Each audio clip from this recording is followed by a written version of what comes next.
Mr. Kanamatira wasooja ssebo. Weebale nnyo emirimu gy'okola ssebo. Kubanga lwe tufunamu obuzibu ne tuddukira gy'oli ne tufuna amagezi ag'enjawulo okuva mu bannaffe. Naye mbadde nina nange kye njagala okumpa bulamu okwo, kye njagala oba okumpamu magezi.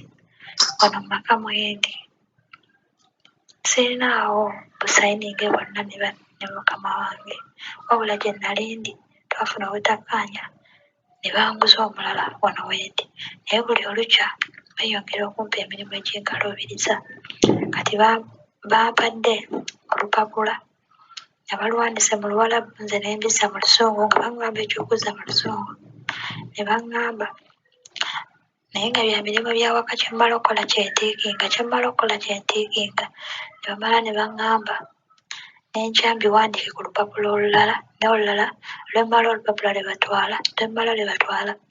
Ekyo ne mmugamba engalo zinnuma, sijja kusala wandiika nange akozesa omukono omulala otiikinge. Kati binsobedde. Namugamba nze sigenda sobola kulongoosa bisenge nkuutenga ebisenge. N'aŋŋamba mbu naye akola emirimu egisinga n'egyo obuzito, simanya biki.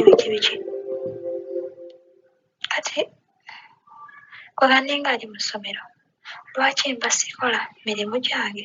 Ne bajja ne bakebera egyo gye nkoze. Instead of okujja ate okumaliza omulimu ngutiikinga ate musimanga olupapula balutwale, bw'ajja kumpa ebirabo. Nze seetaaga birabo, njagala musaala gwange mwezi. Banne nsaba mumpe ku magezi.